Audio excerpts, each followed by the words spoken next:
দেখুন, কর্মী সম্মেলনটা আমাদের গতানুগতিক বিষয়। প্রত্যেক বছরই বিভিন্ন সময় কর্মী সম্মেলন হয়।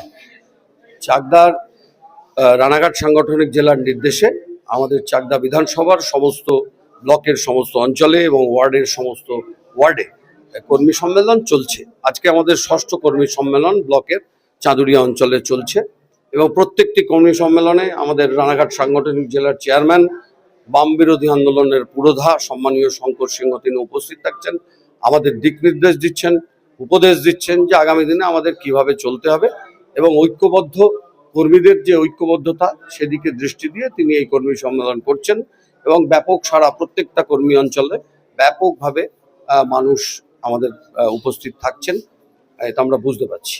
ভোটের আগে গ্যাসের দাম বৃদ্ধি, আবার অপরদিকে রাজ্যপাল পরিবর্তন, এটা কিসের ইঙ্গিত?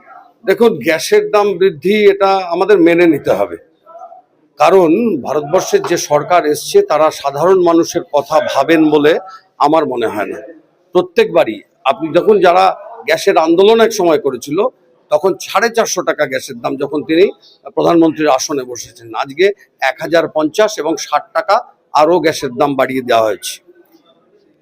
এখন ওই যে হিন্দু রাষ্ট্রের দিকে তাকিয়ে আমাদের ভাবতে হবে যে যাই দাম বাড়ুক না কেন আমরা হিন্দু রাষ্ট্র গঠন করব, এই যাদের ডায়লগ হয়, সাধারণ মানুষ নিপীড়িত লাঞ্ছিত অবস্থায় রয়েছে। এটা গ্যাসের দাম নয়, সমস্ত কিছুর মূল্য বৃদ্ধি হয়েছে।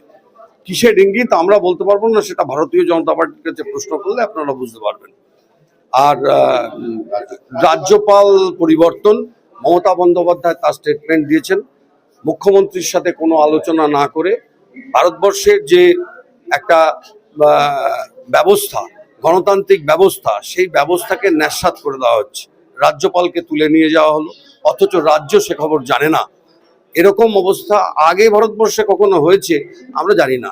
রাজ্যের যে অধিকার, সেই অধিকারকে ছিনিয়ে নেওয়ার প্রচেষ্টা বারে বারে এই সরকার, ভারতীয় জনতা পার্টির সরকার, নরেন্দ্র মোদীর সরকার, তারা দেখিয়েছেন।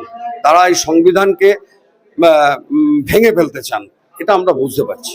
আগামী ভোট আপনাদের কতটা আশাবাদী নদিয়া জেলার? আমরা সম্পূর্ণটাই আশাবাদী। আমরা এটা নিশ্চিত যে বাংলার মুখ্যমন্ত্রী মমতা বন্দ্যোপাধ্যায় চতুর্থবারের জন্য মুখ্যমন্ত্রী হচ্ছেন। আমাদের চাকদা বিধানসভা আমরা হারিয়েছি, বেশ কয়েক বছর ধরে আমরা এই বিধানসভায় খারাপ রেজাল্ট করছিলাম, কিন্তু এবার আমরা অনেকটাই আমাদের আশা, আমাদের নিশ্চিত বিশ্বাস যে এবার আমরা চাকদা বিধানসভায় জয়যুক্ত হব। আমি সংগ্রাম গৌটাগ্রতা, চাকদা ব্লক তৃণমূল কংগ্রেসের সভাপতি।